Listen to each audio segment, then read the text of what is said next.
Bismillahirrahmanirrahim. Assalamualaikum warahmatullahi wabarakatuh.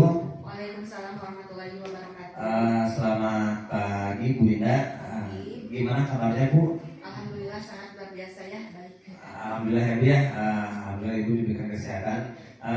Yang ingin saya ucapkan terima kasih Ibu sudah berkenan untuk diwawancara, sudah berkenan bersedia untuk diwawancara oleh saya. Tentunya saya membuat wawancara ini untuk memenuhi daripada ujian akhir semester saya. Sebelumnya Ibu izinkan perkenalkan nih terlebih dahulu, nama saya Fajar Ramadan, saya mahasiswa dari IKIP Siliwangi, Prodi PGSD kelas B1 non reguler dengan NIM 220600409 angkatan 2022. Ibu terima kasih sebelumnya. Yang ada beberapa hal yang ingin saya sampaikan, apa yang ingin saya tanyakan kepada Ibu, tentunya di mana mengenai tentang SDN Citalem ya. Apakah Ibu sebelumnya ingin bertanya dulu, apakah Ibu bersedia untuk diwawancara? Ya, insya Allah saya bersedia.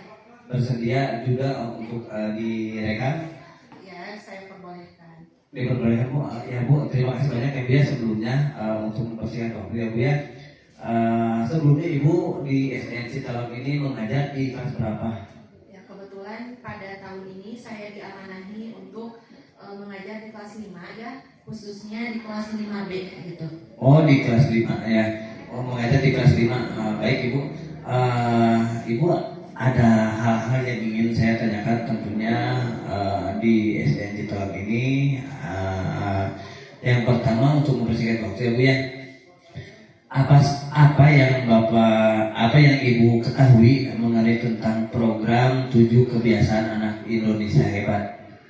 Ya, menurut saya pribadi mengenai program 7 kebiasaan anak Indonesia hebat itu adalah sebuah program penguatan karakter ya pada diri murid, di mana bertujuan untuk mengembangkan karakter-karakter positif pada diri murid, yaitu seperti mencakup aspek-aspek mulai dari mereka bangunnya lebih pagi, kemudian dilanjutkan dengan rutinnya melaksanakan olahraga, kemudian juga dilanjutkan dengan makan sehat yang bergizi, kemudian dilanjut dengan mereka belajar, selanjutnya cara mereka bersosialisasi atau bermasyarakat di lingkungan, baik di sekolah, di rumah gitu. Kemudian juga bagaimana cara mereka supaya bisa tidurnya lebih cepat sehingga mendapatkan tidur yang berkualitas, dan otomatis bangunnya juga akan lebih pagi, atau dalam hal lain mereka lebih disiplin lagi dalam melaksanakan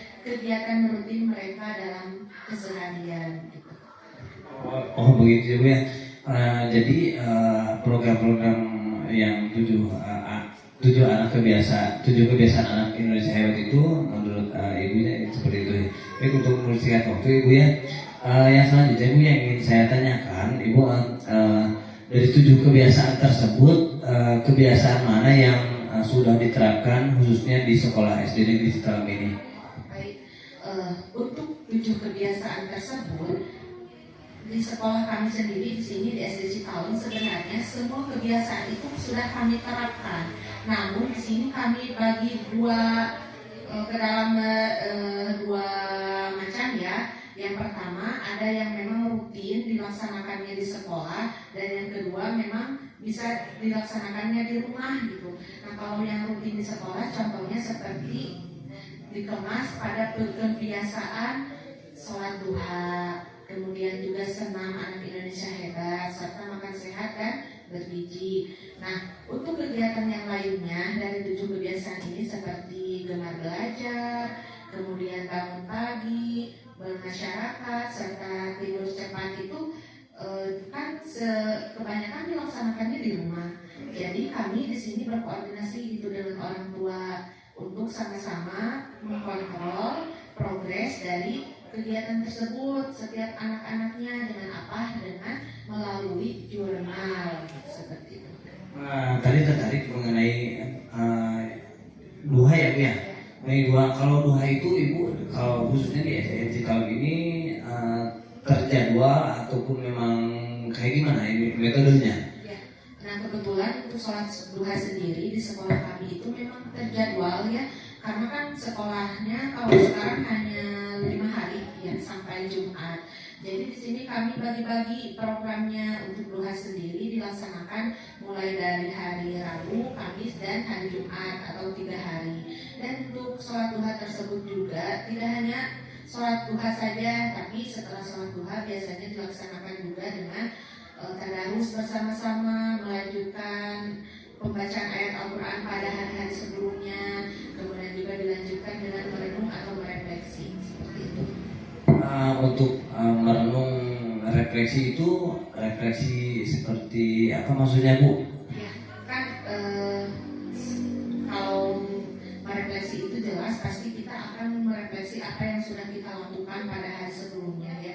Jadi anak-anak itu merefleksi perilaku seperti apa yang memang terlaksana kurang baik pada hari-hari sebelumnya, sehingga pada hari ini atau saat ini kita itu jangan sampai melakukan hal yang sama gitu. Dan itu biasanya suka terlihat adanya perubahan gitu. Kalau oleh guru kelas kan tahu nih si anak ini kemarinnya melakukan apa, kemudian pagi ini atau hari ini apakah dilakukan kembali atau tidak. Itu adalah sebuah progres dari hasil refleksi itu sendiri gitu. Itu di refleksi itu diterapkan berbarengan dengan duha, setelah duha. Ya, itu rutin dilaksanakan setelah tadarus, setelah duha. Jadi berbarengan dengan duha. Oh iya, baik Bu. Kalau tadi ada juga senam ya Bu ya, kalau senam juga sama jadwal juga. Ya, sama. Untuk senam sendiri kami bagi-bagi jadwalnya. Nah, untuk senam di sini secara rutin dan umum dilaksanakan di lapangan itu pada hari Selasa gitu. Dan itu biasanya dipimpin atau diinstrukturi oleh guru olahraga dan juga sebagian murid yang memang terpilih untuk memimpin di depan, yaitu di panggung. Nah, adapun guru-guru yang lainnya juga sama-sama membersamai anak-anak dengan menempati posisi yang berbeda di lapangan untuk mengecek keseriusan mereka supaya disiplin, tertib dalam mengikuti senam dan juga tidak bercanda gitu.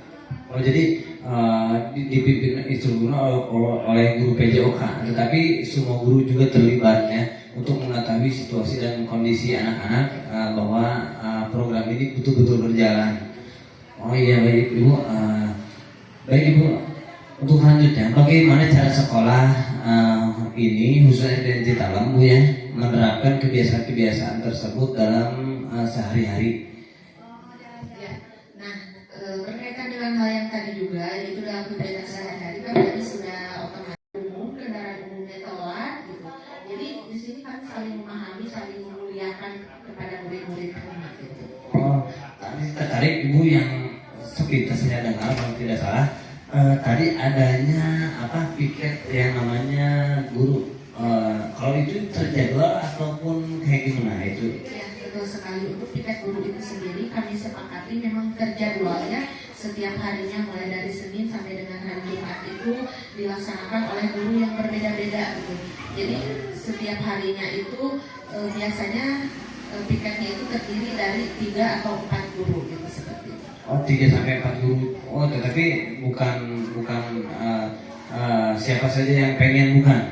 Jadi bukan karena inisiatif sendiri, tapi memang kembali lagi hal tersebut pun sudah kami sepakati sebelumnya. Semuanya sudah terjadwal. Yang ada tadi kalau nggak salah di komunitas belajar Ibu ya? Iya betul. Oh di komunitas belajar. Oh baik Ibu, untuk mempersiap Ibu ya. Apakah siswa antusias Ibu ya? Untuk selanjutnya apakah siswa antusias mengikuti kegiatan yang berhubungan dengan 7 kebiasaan tersebut, anak di khususnya di SDN Citarum? Nah menurut saya pribadi ya, hasil pengamatan selama ini anak-anak itu memang sangat-sangat antusias ya, khususnya pada beberapa kegiatan. Contohnya nih seperti makan sehat dan bergizi ya, itu mereka benar-benar sangat menantikan sekali setiap harinya menu apa yang akan diberikan, menunya seperti apa gitu. Terlihat antusias sekali sampai bertanya-tanya. Kemudian juga seperti sholat duha, antusiasnya ketika mereka sudah menggelar sejadah secara serentak di lapangan tanpa harus diinstruksikan, tapi seolah-olah itu sudah menjadi tersetting pada diri mereka sendiri bahwa hari ini sudah jadwal sholat duha, sehingga tidak menunggu instruksi dari guru lagi gitu. Mereka secara sadarnya menggelar sejadah bersama-sama. Kemudian untuk senam juga malah ini kelihatan lebih antusias sekali, dimana kan kalau sebagian besar murid itu memang menyukai pelajarannya TCOK ya, dan ini berkaitan dengan senam sendiri, sampai mereka itu kalau belum dimulai sama guru mereka selalu nyusul gitu dan bertanya kapan ini mau dimulainya gitu, seperti itu. Dengan mereka bertanya terlebih dahulu juga, menurut saya itu sudah menunjukkan keantusiasan mereka dalam hal tersebut gitu ya. Karena kalau mereka memang tidak senang, tidak antusias, mereka tidak mungkin untuk nyusul-nyusul menanyakan kapan akan dilaksanakan gitu, seperti itu.